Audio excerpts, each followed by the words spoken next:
My name is Dennis Gill with the Americans in Wartime Museum, and I've got the pleasure of interviewing John Fenzel. We are in Annapolis, Maryland, and it is the third day of July 2020. Tell us about yourself, John. Where were you born? Where'd you grow up? Well, I'm a Midwesterner, Dennis. I grew up, I was born in Cedar Rapids, Iowa, and home is just northwest of Chicago, in a little town called Dundee, Illinois. Still go back there. My folks are still there. Okay. And so I'm the product of a military school. My dad went there. My brothers went there. You had both it was called Marmion Military Academy. We had the Benedictine monks and the JROTC piece of it. So you couldn't turn a corner without either running into a military person or a monk.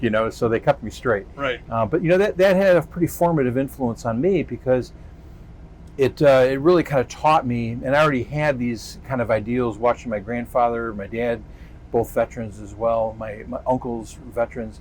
But at the end of the day, going to the school really kind of taught me, the discipline that a military lifestyle would convey. And so that's what I did. And, I look back and I wouldn't change a thing. Right. Did you have other family members that were military? Well, my grandfather was a World War I veteran. Okay. And, and I can remember interviewing him Wow. for a school project. And I'll tell you, I lost that recording for about 40 years. And I have just gone back and I found it. And it's just incredible to listen to his stories. And he was over there with his brothers.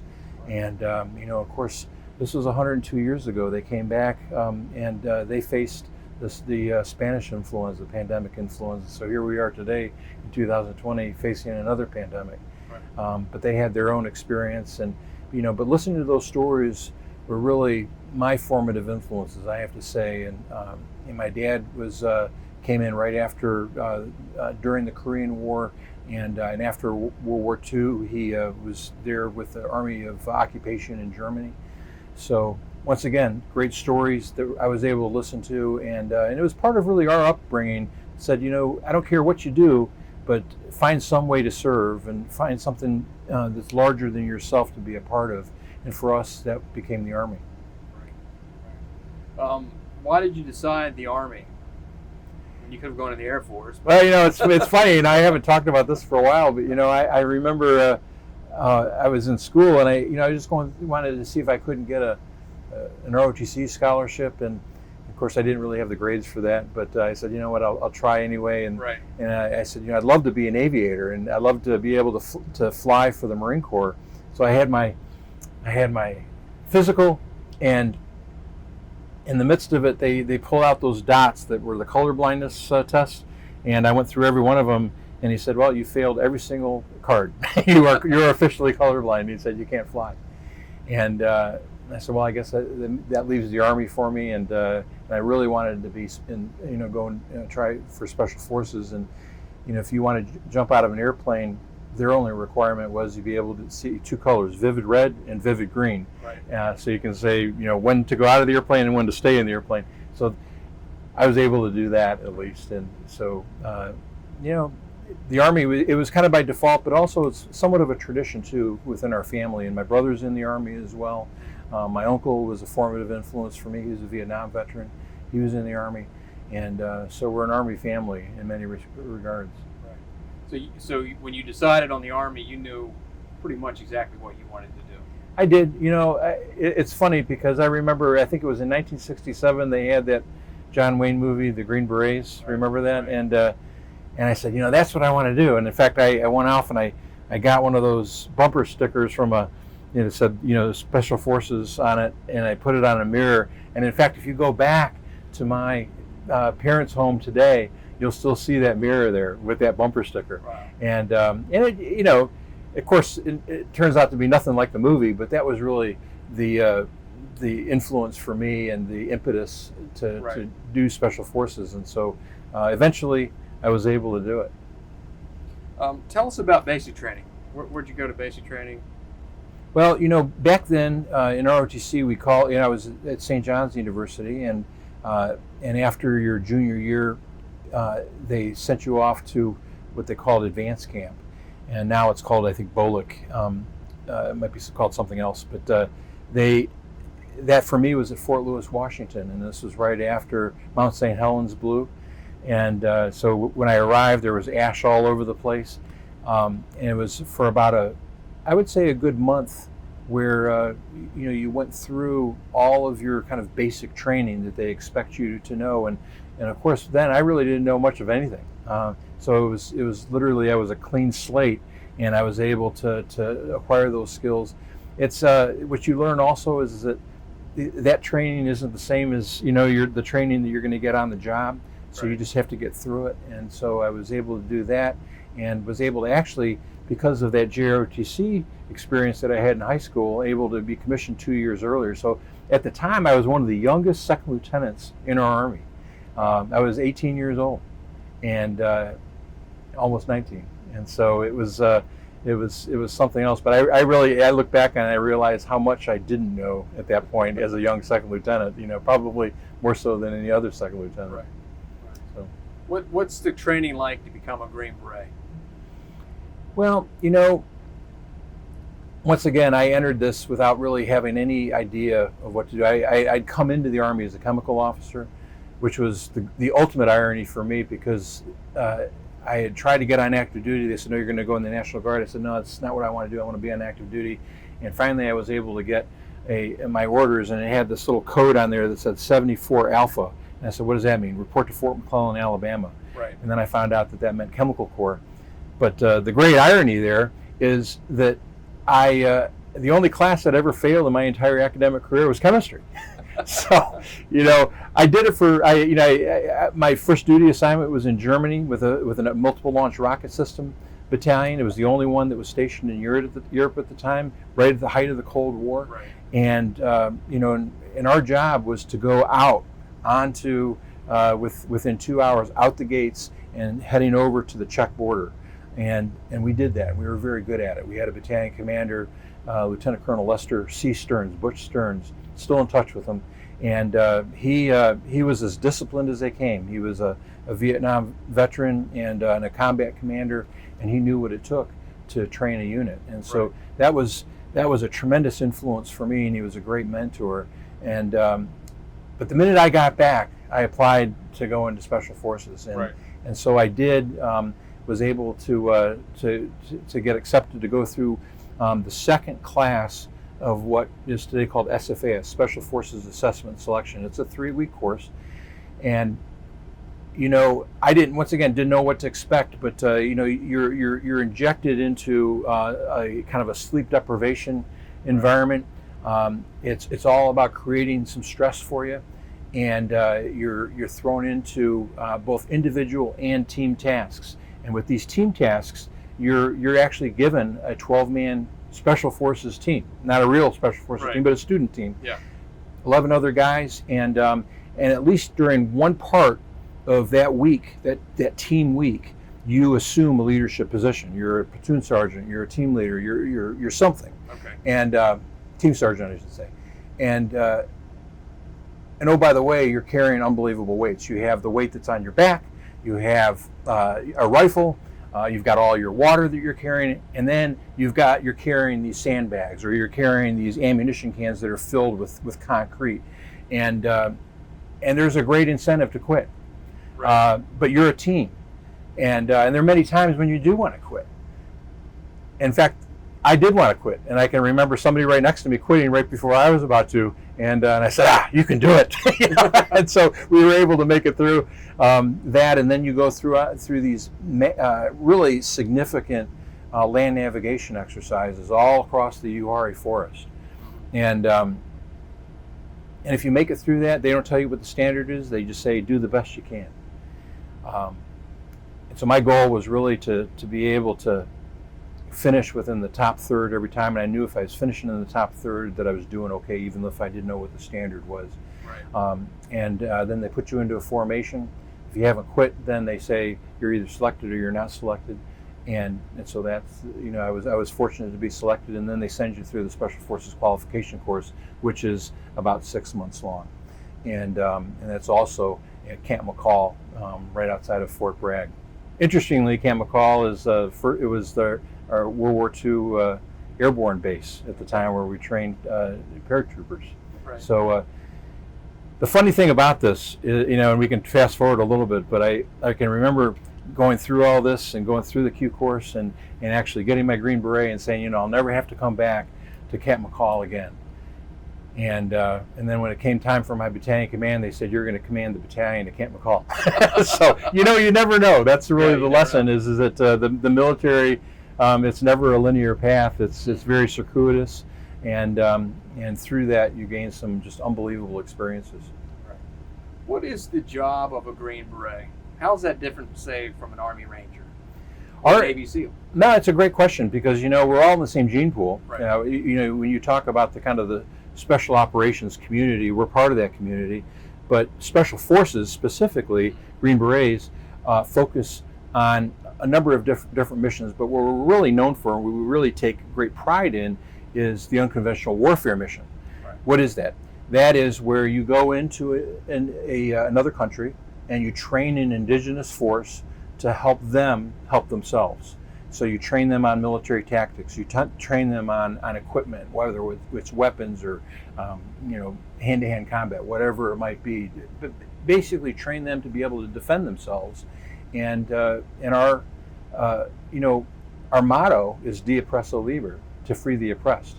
So it was invented. It all came out of the First Special Service Force during World War II, and Aaron Bank was our founding father. And he created Special Forces. The first unit was 10th Special Forces Group. And, he was asked once, why did you call the first unit 10th Special Forces Group? Now, why not First Special Forces Group? He said, because I wanted the Soviets to think there were 10 groups. Right. So right. I actually had a chance to meet Aaron Bank, and fabulous man, great leader, took great risks. And then you had other leaders too, General Yarborough, who actually specifically asked President John F. Kennedy for permission to wear the Green Beret as our distinctive headgear. Right. So that, in a nutshell, we got lots of other missions, direct action missions. We have, we can do it all. Yeah. But what we're really designed to do is to be able to be put behind enemy lines, train an indigenous force, and you can keep us there for years if need be. We can live off the land. We can. We're very good at building relationships. Right. We know other languages, and so we're in many respects we're a jack of all trades. But within a Special Forces team, which is really the singular foundational building block of Special Forces, you have 12 guys. And in there, you've got communicators, you have engineers, you have medics, you have an intelligence sergeant, you have a team sergeant, you have a team leader, you have a warrant officer. So you have all these different military occupational specialties that make up a Special Forces ODA, Operational Detachment Alpha, and then from there you go up to an ODB, an ODC, which is a battalion, and then from there you've got the Special Forces groups as well, and they're all geographically oriented. Now that can all go out the window if we're in Afghanistan, for instance, or if we're in Iraq, and there's a need to have more Special Forces in theater. Right. So you become a Green Beret in the mid to late 80s? I did. Well, I actually came in Special Forces in 1990, but I came into the Army in 1982. Okay. So your first taste of combat is Desert Shield, Desert Storm, correct? It was. Yeah. What's going through your mind? Where are you when Saddam Hussein invades Kuwait? We were at Fort Campbell, Kentucky. I had just arrived in 5th Special Forces Group, and I had just taken over my team, and so I was a young team leader, brand new team as well, remarkable guys, still in contact with almost all of them. Right. Still hear from them. Right. Still hear from our indigenous forces that we trained as well. But it's I can remember arriving at Fort Campbell, and then I probably heard it on the news that Saddam Hussein had invaded Kuwait. And then you have to remember we're in 5th Special Forces Group, which is oriented on the Middle East. Nobody really knew how this was going to play out. And then about 3 days later, I got a phone call to come down to my company commander's office and then the battalion commander's office. And they said, Captain Fenzel, your team is going to be the first to deploy in theater for Operation Desert Shield. And I said, look, we're a brand new team, and I'm a brand new team leader. I'm Right. looking around, and you've got a lot more experienced teams and team leaders out there. Don't you want to pick them first? And they said, nope, you're it. And so we literally our team got onto a C5, might have been a C141, but I think it was a C5, and we landed at a place called, what we ultimately found out was King Khalid military city in northern Saudi Arabia. And I can remember coming down the air stairs onto the tarmac, and standing right there was Colonel Jesse Johnson, who was the Special Operations Command Central, so in charge of all special operations for Central Command. And he said, you're it. There is nobody between Saudi Arabia and Iraq or Kuwait. So if Saddam Hussein decides to invade us here, you're our sole line of defense. And I said, well, we're only 12 guys. How are we going to do that? Well, of course, the answer to that is that you have to be very quickly determine, the best way to develop these combat multipliers. And of course, we all had to learn very quickly the art of close air support. Right. And so we were able to do that. We gathered all the air assets, both naval and on the ground, in theater, and we developed a plan for that. And then we went up onto the border to be able to pick the targets that we were going to use. And while we were up on the border, there was one of my men said, sir, that you're seeing all these refugees that are coming across the border, right? And I said, yeah. I said, I see him, John. And he said, his name is John Lee. And he said, I got an idea. And I said, what's your idea?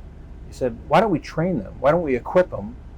All the men, they all want to go back and liberate their country. Mm-hmm. And I just turned to him and I said, John, well, there's just one problem with that. He said, what's that?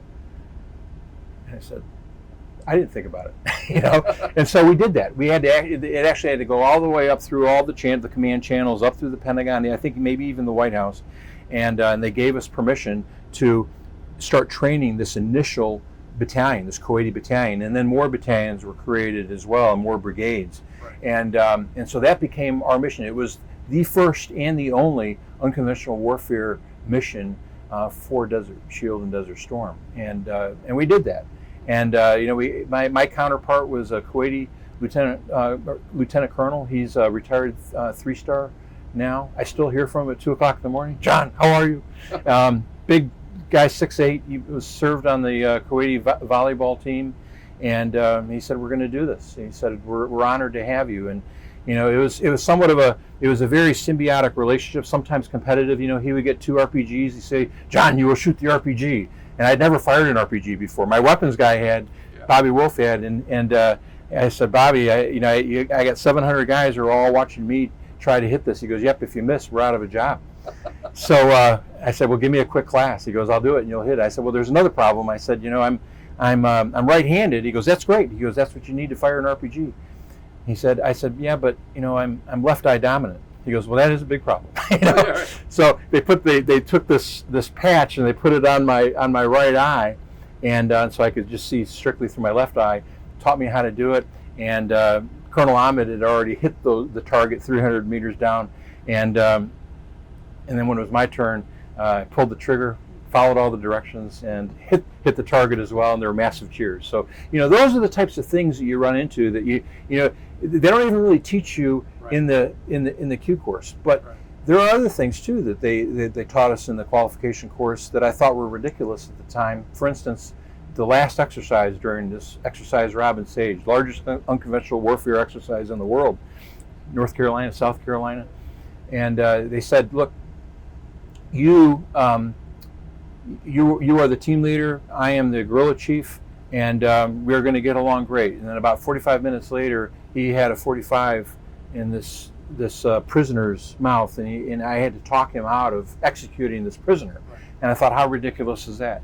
Well, suddenly I found myself exactly in that situation during Desert Storm. Wow. So it's you never know exactly what you're going to encounter. And I tell people, the more you train, even if it seems far out, at least you'll have something to go back on. Those are your kind of guide stars. Right. So you are literally, you're 12 guys, you and 11 other guys are the first boots on the ground. Yeah. In Iraq or in Kuwait at the time. It was Saudi Arabia, and then when they had the air war, and at that time, we had all the B-52s flying over, and they would drop their payloads, fly back to Johnson Atoll or wherever they were going, and at a certain point in January, they said, okay, the ground war is starting. You're going to be the first ones to go in, along with an armored unit. And so we did. We were a motorized infantry unit. We were literally, it looked like technicals going down through the desert. Right. And it was heavily mined throughout, all the way in, to make a long story short, all the way into Kuwait City. And right when we got onto the border of the city, we got a phone call that said, you need to leave, your whole team needs to leave the Kuwaitis, let them go into Kuwait City. And I said, look, that was not the deal. The intent here all along is for us to be with them. Mm-hmm. And they said, no, you have to. And so for 24 hours, we were separated from them, and I was making phone calls. Everybody was making phone calls. And we got permission to go back in with them. Along the way, there were a couple little battles and skirmishes, nothing too serious. But, I can remember being in the back of a truck and seeing, for some reason, all the canvas in the back of this truck was tearing. I was like, what's that? Well, it turned out to be bullets coming right in front of us, and tearing the canvas on the back of this 2.5-ton truck. So finally, they said you can go back to your Kuwaitis, and that's when we linked back up with them, and from there we developed. We became responsible for a whole sector of Kuwait City, right on the water, and while we were up there, I can remember Jeff Sawyer, my junior engineer, this 5'5" Puerto Rican, 22 years old, buck sergeant, brilliant, hands down brilliant. You've met these guys. They're the ones who they have these photographic memories, and he could beat you in chess in 7 moves. One of those guys. And he said, "Hey, sir, you need to come up here. I'm on the water." And I said, "We're a little bit busy, Jeff. What do you need?" He goes, "No, please come up." And so I came up and I saw the mines, and of course that was what the Iraqis had decided to mine the whole beach, because they thought we were coming in as an amphibious invasion, but instead we did the left hook all the way through Iraq and up into the north. And I said, "Well, we expected this, Jeff. What's the big deal?" He said, "Yeah, but we didn't expect this." And he points to this group of kids, and they were throwing rocks at these mines, trying to blow them up. He said, "We got to stop. We got to do something." I said, "You're right." I said, "Let's call the engineers up," and he did. And they said, "We're a little bit busy right now. Cordon it off. We'll get to it." And I said, "Jeff, this is your real estate for about a mile, all along this beachfront. That's yours." He said, "Okay, sir, I got it." And so we did a lot of different things during, the next, several weeks, all the way through April. And come April, finally, I had sent a lot of my team back, and Jeff was staying with Sergeant First Class at the time, Bill Barchers, in this old abandoned auto dealership. And that's where they were sleeping. He had their bedrolls there, and I had sent everybody home. So I asked, I got this phone call, and it was the British Royal Engineers. They said, "We're here to demine your beach." And I said, "Well, it's been a long time, And he said, "Well, we're here. Let's go up to the beach." And I went up there, and I showed him the beach, and they literally pick up one of these Italian mines, these little kind of bouncing Betty type things, and they look almost like hockey pucks. And he literally kind of tosses it. And I say, "Hey, man, we don't throw mines around here." And he said, "Yeah," but he picked up a few more. And he said, "Our job is done." He said, "This entire beach has been demined." I said, "Well, how is that possible?" He said, "Look, all the pins have been taken out. And that's what it requires to demine these." I said, "This doesn't make any sense." So he said, "Our job is done. Goodbye." And so I decided I was going to go buy this auto dealership. And I found Jeff Sawyer. He'd already taken back home to Fort Campbell, and went over to his bedroll, and his pillow was still there. I picked up his pillow, and there were 2 bread bags full of pins. He had demined the entire beach during those several months that we were there himself. Wow. And then I subsequently found out that my medic, who I was having lunch with or dinner with a couple months ago, say, I helped them out. I said, that wasn't part of the job, and I was pretty furious. I got back to Fort Campbell, and my mom and dad were there, my wife was there, everybody was hugging and kissing, but I was looking for Jeff Sawyer, and he was a quiet guy, and he was off in the corner with his head down. I said, Jeff, tell me why, because I wasn't sure if I should give him an award or a court-martial, and he just looked up at me and said, sir, I did it for the kids. So at that point, you give an award, right? Yeah. So those are the types of people that we dealt with, and it's just a quick story to illustrate for you the quality and the character of these men, who occupy our ranks in special forces. So many other stories as well, and I can't even begin to tell you, and what we didn't realize at the time when we had an idea is that we were breathing in all the oil because they had all the oil fires, and all of our M8 chemical alarms had been going off as well. So we were breathing in a lot of these nerve agents and everything else that had been blown up by the B-52s that had flown over into Iraq. All that was wafting over to our location. So two of my guys have already passed away from very rare forms of cancer. In fact, I went down to see John Lee, who he said, sir, I'm down at the Raleigh-Durham Cancer Center. He said they're giving me a couple days to live. I said, hey, what's going on? He goes, that's it. He goes, I said, well, I'm coming down to see you. And so I went in and I turned the corner. There he was, and we had a long talk, laughed a lot. He was coughing a lot. And at one point, he said, hey, sir, that Special Forces training that we got? I said, yeah. He goes, it helps you die. I said, what do you mean, John? He said, well, I'm just telling you. He said, it helps you become far more resilient than I ever ordinarily would have been. He goes, and he was a man of great faith, and he said, I'm not afraid to die. I'm ready to meet the Lord, but I'm not afraid at all. In fact, I look forward to it. And he said, I've done my best. And at that point, you realize, for all of us, if we've done our best, nobody can ask anything else of you. Nobody. And that's one of the many lessons I learned from John Lee. What are you doing during the air war? What is your mission at that point? Train. We were with the Kuwaitis. We had, there's some great stories out of there as well. But at one point, we were teaching them how to shoot, and we very quickly realized they couldn't shoot. They couldn't hit the broadside of a barn, the Kuwaitis, and we couldn't figure it out. And finally, it was John Lee who told me. He said, "Sir, I know what's going on." I said, "What do you mean, John? Because if you've got a solution to this, that would be great. Because it'd be great if our partners, our Kuwaiti partners, were able to hit what they're shooting at, right, instead of us." And, he said, "You know what, sir?" He said, "Take a look at all these guys." I said, "Yeah." He said, "They look like normal, Kuwaitis. We've been with them for a long time." And he goes, "Yeah, but not one of them is wearing glasses." And he said, all of them, all their lives have been living in the desert, and they've been looking up at the sun. Their retinas are burned out. They can't see. They need glasses. So I told Colonel Ahmed, I said, "Sir, I've got a request of you." He goes, "What is it?" He goes, "Anything for you, John." I said, "We need glasses because your men can't hit anything." He goes, "I will take care of that." So he sent his sergeant major out with 2 trucks, pickup trucks, and they came back with every single, reading glasses, spare glasses, anything that they could find down in Riyadh, and they brought it back up. And as best we could, we matched everybody up with glasses so that they could see. We did our, I had my, my medic do the whole testing of the eye test. Right. And suddenly they were hitting their targets. So that's the kind of innovation as well. And then another instance, my medic said, "Sir, we're doing great." He said, "This battalion is definitely the best trained Kuwaiti battalion, and I feel extremely confident that we're going to do really well." And I said, "Well, good."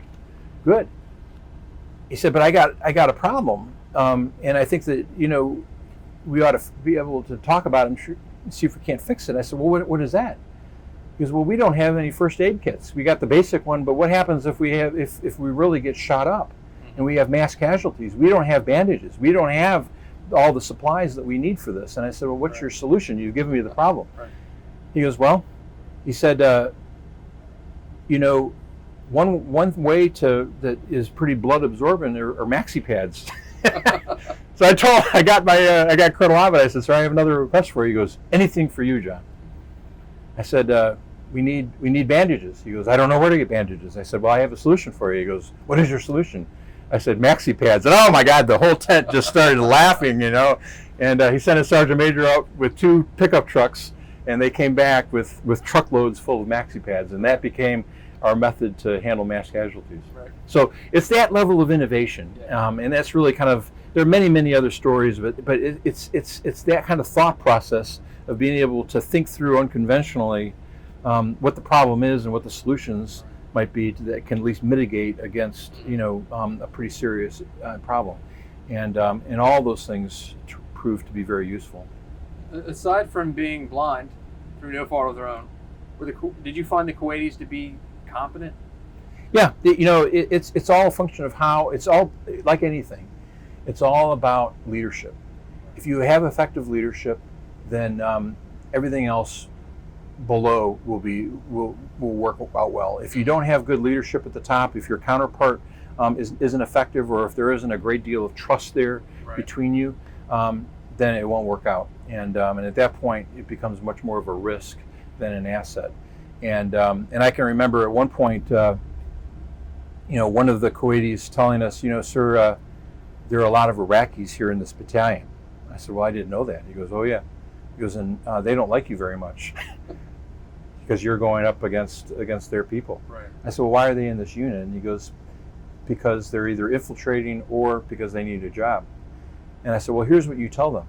If I see one weapon, even pointed at one of my men, I said, it'll be all over for them. And you can spread the word on that. We never had a problem after that. Never one.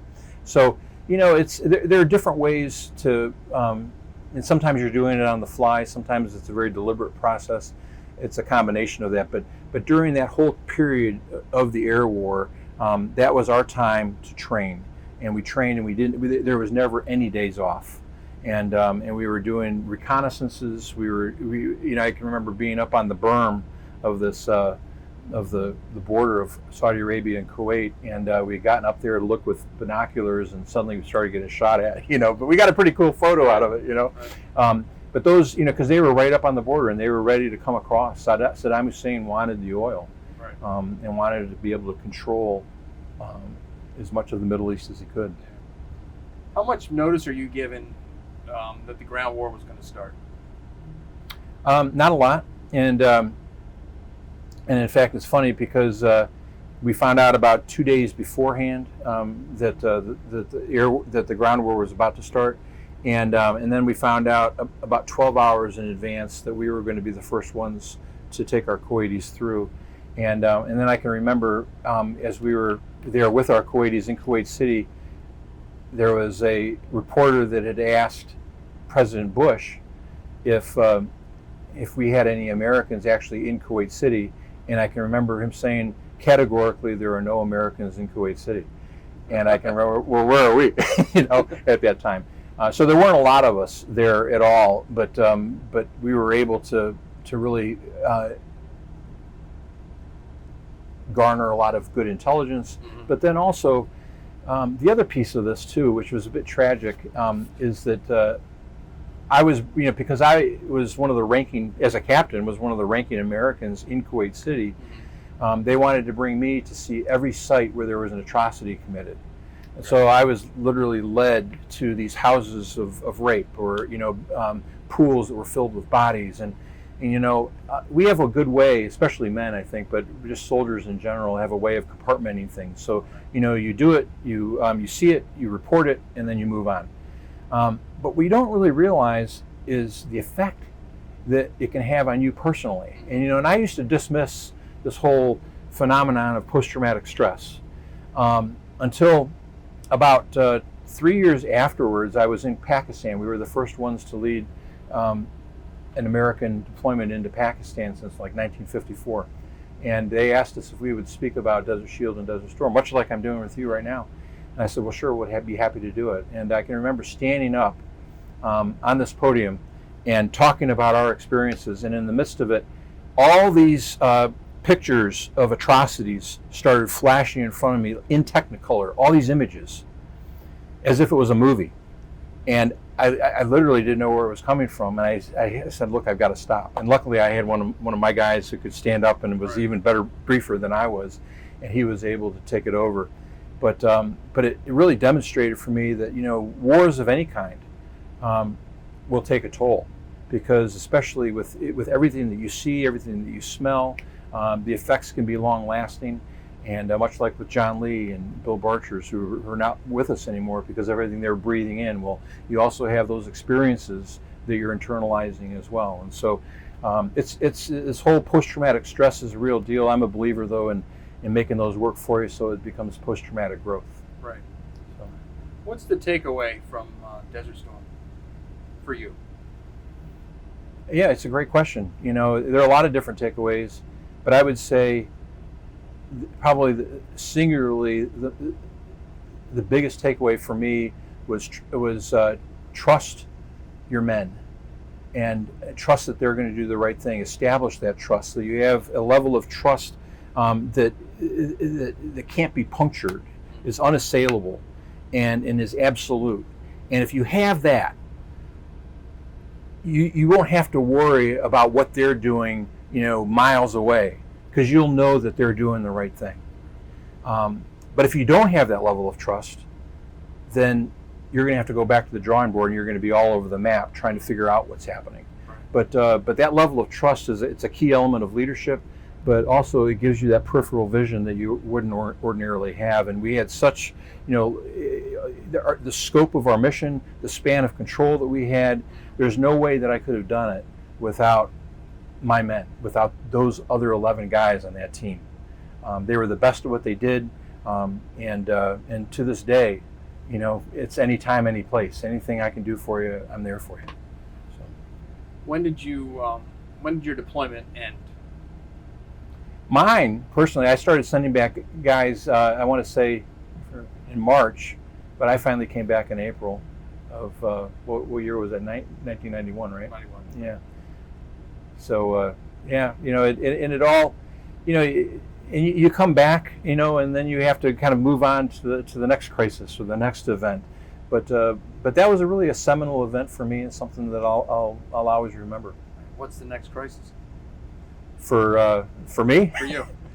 You know, it's interesting because I really applaud everything that you're doing here with this whole effort, because I think our current crisis isn't necessarily a military crisis, it's a crisis of knowledge. Right. And what you're doing here is enhancing that understanding of our past, specifically being able to bridge that civil-military gap, and you know, and getting people, you know, at least the tools they need to understand the stories, because those stories are terribly important.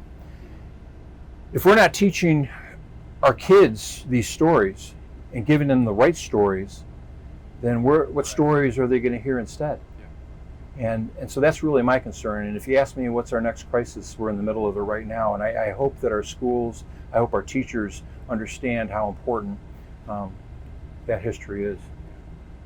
Where do you go after you get back from the Iraq War, from Desert Storm? Where do you go from there?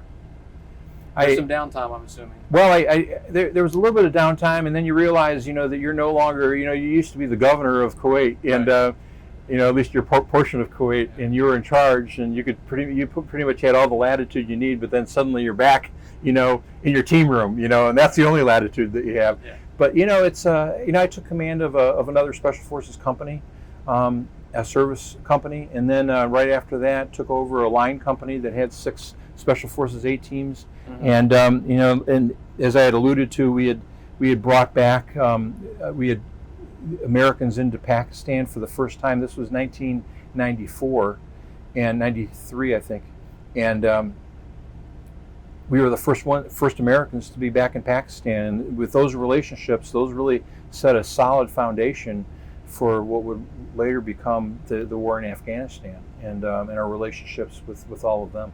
Right. You participated in the conflict in Bosnia? Right. So I became a general's aide. I was an aide to a great general. He was the commanding general of Special Forces Command. did that, and then following that period, we went into. I was assigned to 10th Special Forces group, and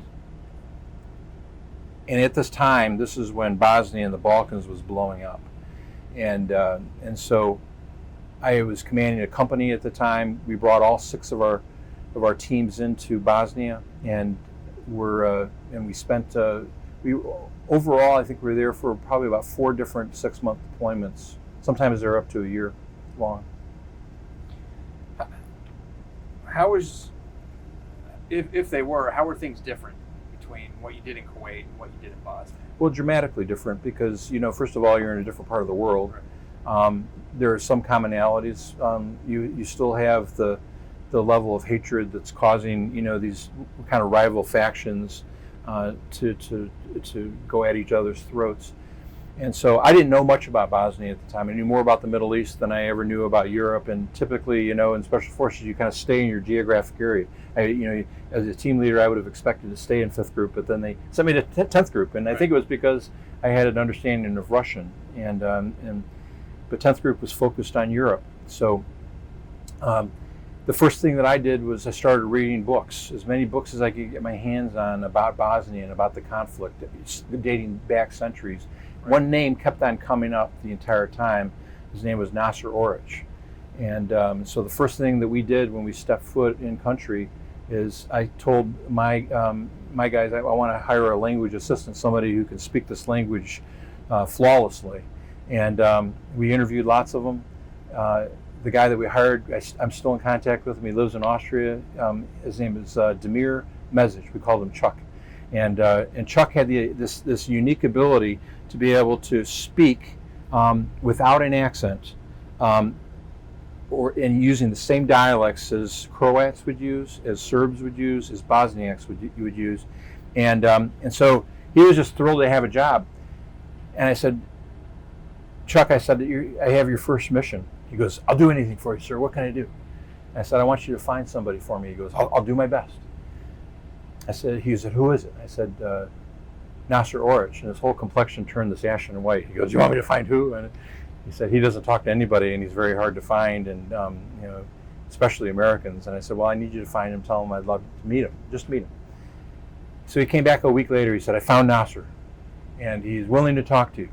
He doesn't want to talk about the war, because he was the defender of Srebrenica, the Muslim defender of Srebrenica. And he kept the UN there for as long as he possibly could, knowing that the Serbs would come in and conduct a complete genocide of the whole town, of all Muslims, and of all the Bosniaks. And he said he doesn't want to talk about the war, but he's willing to meet you. And the reason he wants to meet you is because you're Special Forces, and he regards himself as Special Forces. And I said, well, that's fine. I said, let's meet. So I remember going into a little cafe in Tuzla, and there was music being piped in, and it was this very modern kind of teak and stainless steel furniture, and it was very stylish. And Chuck also had this unique ability to translate simultaneously. So we've all dealt with translators where you say something, the translator says something, but Chuck had the ability to be about 2 words behind you, and so as you're talking, it would be almost like you're speaking, almost like a lip sync. And so it was a real conversation, and it went on for about 2 hours. And we got to know, I can remember it was a surreal experience too, because at one point we're talking to Nasser Oric, and he's a tough guy, and somewhat of a bodybuilder, but black belt in numerous martial arts, and he looks tough too, right? And I know he was armed. I could see his holster on his leg, and he at one point, I can remember in the midst of this conversation, the theme song from Shaft coming on board. It's like, you just can't make this up, right? So anyway, we got to know Nasser really well. We brought him to the range. We shot with him. We knew he loved to shoot. And finally, I asked him. I said, Nasser, have you ever been back to Srebrenica? Because that was his hometown. He goes, no, I could never go back. He said, the Chetniks, the Serbs, the Chetniks would kill me. I said, well, I'll tell you what. If you want to go back, we'll bring you back. He said, you would do that? I said, I'll do that. I said, but you're going to do it under our terms and our conditions. He said, I'll do anything you want. He said, if I can go back to my hometown and just be able to see it, I'll do it. And so I said, this is what we're going to do. We're going to leave at 3 o'clock in the morning. It's going to take us a couple hours, about an hour and a half to get down there, and we're going to put you in a sterilized uniform, much like ours. Won't have any patches. You're going to be wearing a hat, and we're going to pick you up about 3:30. We did, and he's in the back seat, and he starts pulling out all these weapons. I said, "You're not going to need any of those." Yeah. I said, "We have a lead vehicle, we have a trade vehicle, and we were in the middle. We have guns, we have radios. We're in good shape." Yeah. So we got down. He's telling us about the whole war, the whole Bosnian war, everything that he had done during that time. Fascinating. And finally we got into Srebrenica. We drove up to this castle overlooking the entire town. I still have the picture. And I could see, tears just streaming down his face. And he goes, "I never thought I'd come back here again." And he said, "The Chetniks are screwing up my town." But finally, the lights started coming on around 5 o'clock in the morning. And I said, "We got to go, otherwise we are going to have an issue." And he goes, "Okay, can we stop by one other place?" And I said, "What's that?" He goes, "I want to see my grandmother's grave." So I said, "Is it on the way?" And he goes, "Well, pretty much on the way." And what I didn't realize is we're going up this kind of mountain, this hill. Off to the right is his house. I said, "Nasser, please don't kill him." Right. And because this guy's sitting right in front, and he sees this guy who's Serb who had taken over his house. And he said, "No, it's okay." So he kept on going up to the cemetery that had been completely overgrown with weeds. And he gets out automatically, quickly, and he starts going into the cemetery. I said, "Chuck," I said, "tell him to stop. Stop, stop, stop." And he understood that. He goes, "What's wrong?" I said, "The Serbs have mined all of these cemeteries. They know you're coming back because they know this is where your family is." I said, "So here's what I need you to do." And Chuck is simultaneously translating. "Take every single step back that you took forward." And he did. And then he leans down. I thought he was picking up on mine. He said, he picks up this piece of wood. He sees his grandmother's grave. He said, "I'm good." And he walks out. And we get back to Tuzla. We drop him off. And he said, "I'll do anything for you. Anything. Anything you want." And sure enough, true to his word, we received reports for him and information so detailed and so predictive that we knew what was going to happen a day out, a week out, months out, to the extent that I got a phone call one day from General Shinseki, who was the NATO commander, if you recall. And it's never a good thing when a four-star general is calling a major. I said, "Sir, what have we done? Have we screwed up?" He goes, right. He goes, "No." He said, "I'm just telling you." He said, "I've the information that you're passing, these reports, I'm reading every single one of them, and I don't know." He goes, "Where are you getting your information?" I said, "Well, General, I know you've got other people on this line right now. If it was just you and I'd tell you. But if it's okay with you, I'd rather not. But when we leave, I'll submit a full report." And he goes, "Well, I'm just telling you." He said, "It's better than anything I'm getting from Langley, anything I'm getting from the DIA, anything I'm getting from our allies, anywhere." And I said, "Well, it's just," he said, he said, "Why? How are you doing?" I said, "Well, it's just through relationships." And that's really kind of what we're all about, is being able to establish these relationships, even if it's a foreign culture. And and it's a long story with Nasser Oric, but long story short, he finds himself getting captured. And during that meeting in Tuzla, one of the last things he had told us was, "Look, I know they want to capture me. They want to arrest me, bring me to The Hague, try me for war crimes." He said, "If they want to do that, tell them just to call me up. I'll come in." I said, "Well, I'll tell them." And I did. I made that report to him. But when I was back, commanding out at Camp McCall, the Special Forces Training Battalion, I got a phone call, and they said that it was Chuck. He said they've captured Komsha, which means comrade, right. And it was kind of our code word for him. And I said, did they launch a special operation to do it? I said, "Yeah, they did." And I said, "Well, tell them that I'm willing to. I can't testify to anything he did during the war, but I can testify to what he did for us, because he saved lives, not only American lives, but Croat, Serb, and Bosniak lives, because of all the information that he was giving us."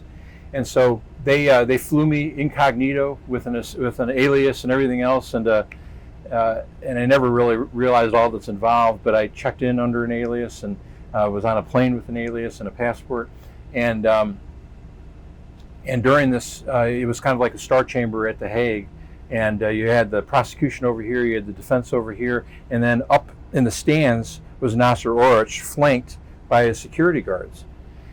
and I wasn't able to really see him. But for 4 hours, they asked what had happened and what Nasser had done and the contribution that he made, and I told them everything, everything that he had done for us. And I remember getting up and leaving. He was being accused of murder, by the way, for something that his men had done. And I remember stopping at the door, and I looked up, and there he was in the stands. And I'll never forget this. He bowed in his seat. And I said, I just did the right thing. Because it's all about that relationship. And I'm still, to this day, I could pick up the phone, and if he spoke English, we could have a great conversation, But if I go to Bosnia, we'll have dinner. So. People think of Green Berets, Special Forces, they think of combat, you're good with weapons, you're good with killing people, that kind of thing. But it sounds like building relationships might be one of the most important skills that you guys have. Well, it is. It's because, you're 12 guys, but you're in the middle of a town, and things are hostile all around you. And, if you're 12 guys, you might be able to last, an hour. But really, your force protection is the community around you, and knowing with them knowing what you can do for them, and that you rely on each other. I can remember in Kosovo, we were exactly in that situation, and one of the things that we always relied on was, around these houses we were living in the community in these houses. If there were not kids playing around in our driveways, then we had a problem. We had to get ready. Right. And there's many other stories as well. But even with your enemies, it's getting to know your enemies. Right. Because if you know your enemies and they know you, and you have a relationship, even if you don't like one another, it's going to be harder for them to kill you. Right. And we found ourselves in that situation many, many times. So it's far more art than science.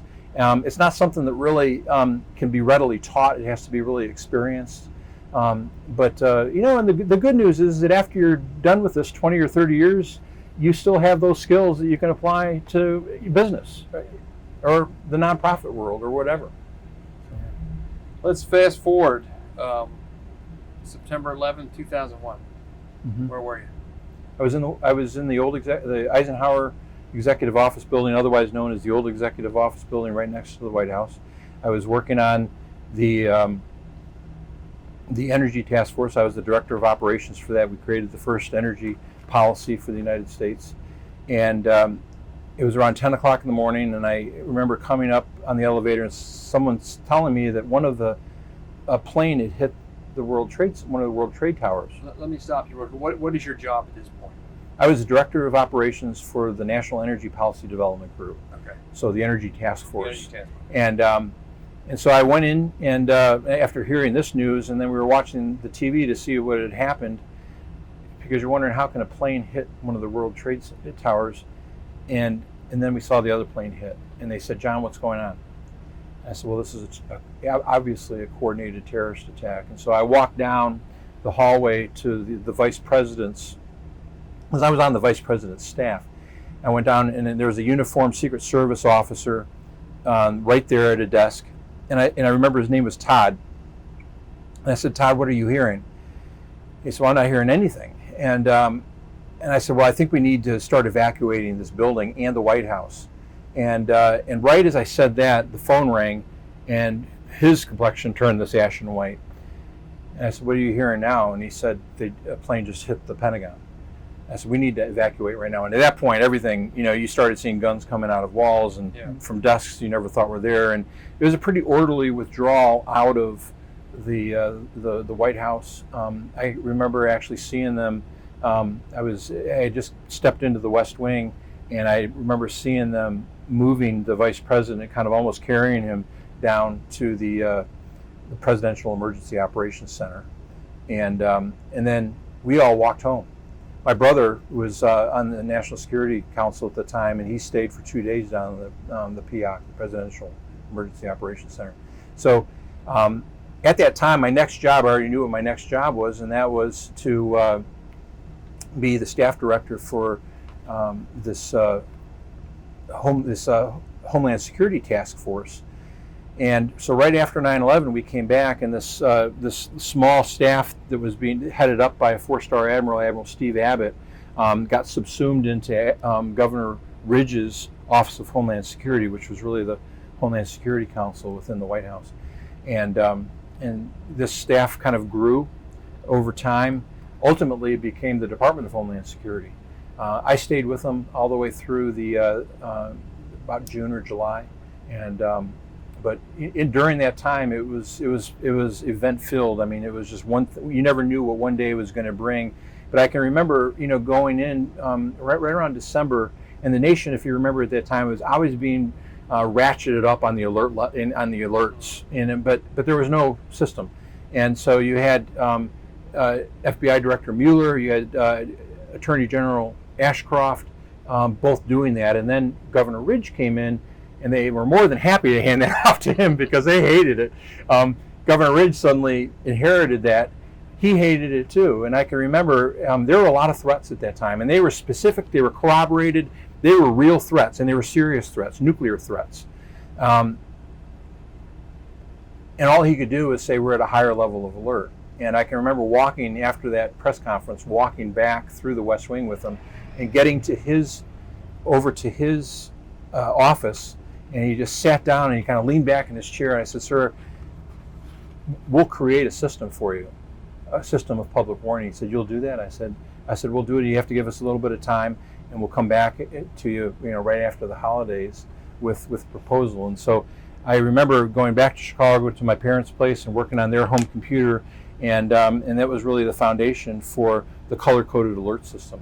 And over the next 3 months, we went through the whole interagency process, and Governor Ridge supported it fully, where he would finally have a system, a terror alert system. But it was really a public warning system for terrorist threats.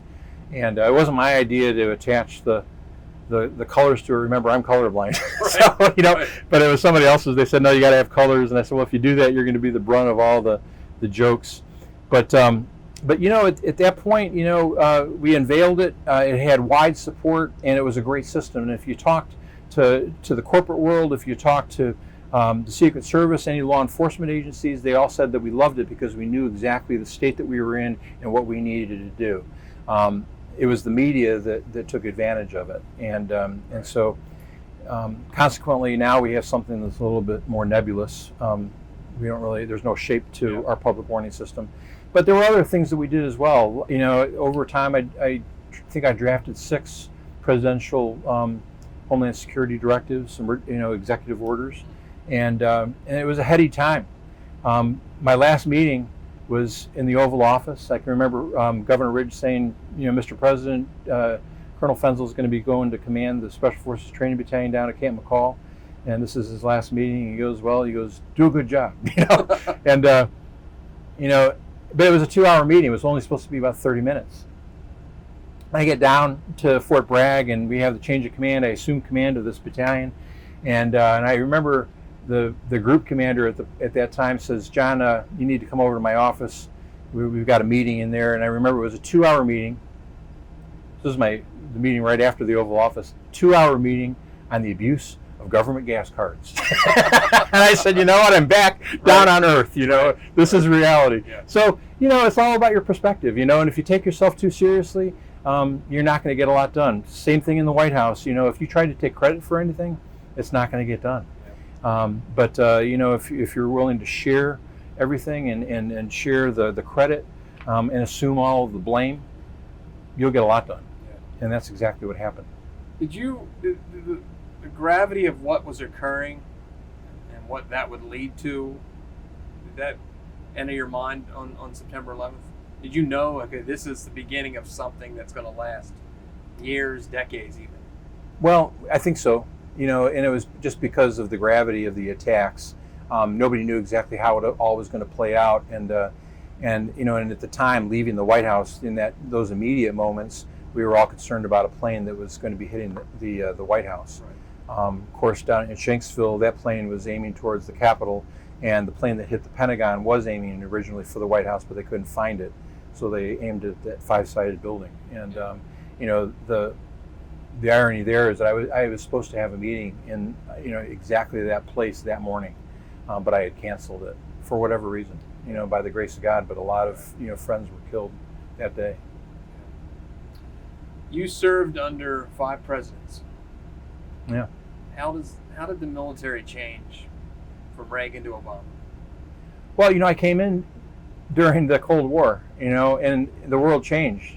And I think that we saw that, when the Berlin Wall came down, we knew that the world was going to change. We didn't know exactly how. Suddenly terrorism, became the kind of the order of the day, and counterterrorism. Right. We knew that, very early on in 1999, 1995, we knew that Osama bin Laden was a threat. Everybody was busy minimizing that threat. But there were a couple of us that were taking it very seriously, and we knew that he was planning something. We didn't know what, and I think that what we've seen in the from there is kind of this kind of evolutionary sea change in the way that we look at our threats and that we regard them, and we know that we have to have a whole intel capability that works on our behalf, and it can't be technical intelligence only. It has to be human intelligence, because you can have the best technical tools in the world, but if you don't have people on the ground who can use them and apply them, you're never going to be able to take all those pieces and put them together. So it became much more of a kind of a linear battlefield to one where you're putting together the pieces of a puzzle upside down, and that's kind of the way that I would equate it. Looking back on your career, what stands out?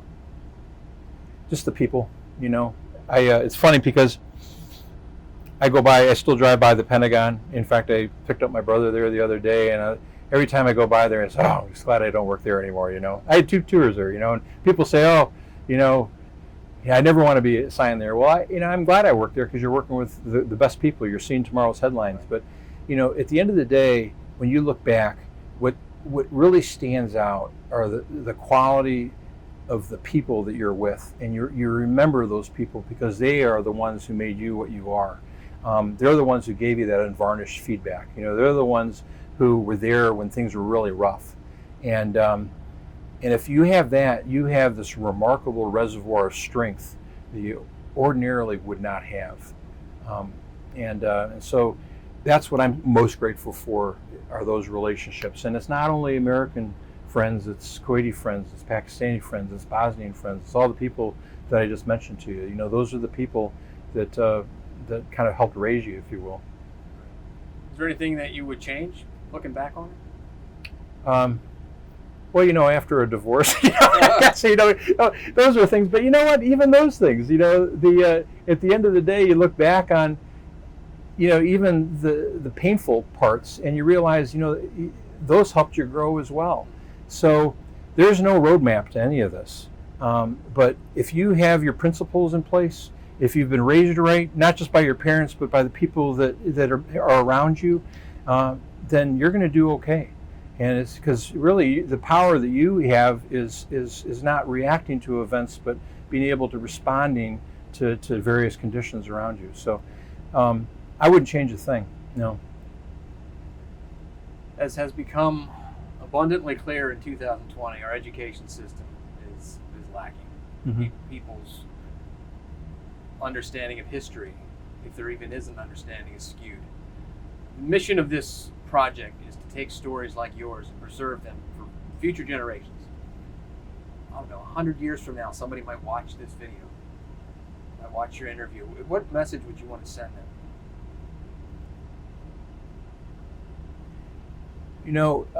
Don't forget us. And I think that's what all veterans and those, especially who, have paid the ultimate sacrifice really want is, whatever we've done to make the world a better place, don't forget that effort. Don't forget what we specifically have done. And, and it's not anything that's egocentric by any means. And, and make the effort to go to our battlefields. The battlefields, we were talking just earlier, one of the things that I love to do with my kids is take them up to Gettysburg, to take them to the Antietam battlefield, being able to see the sunken road, being able to go see the cornfield at Gettysburg, going to Little Round Top, You know, to this today is what, the 3rd of July, right? We're in the 157th year of the Battle of Gettysburg, the anniversary. Right. How much do we know about men like Alonzo Cushing, you know, who gave the last full measure of his devotion on that line, at the angle, you know, on that Confederate onslaught, and refused to give up that line.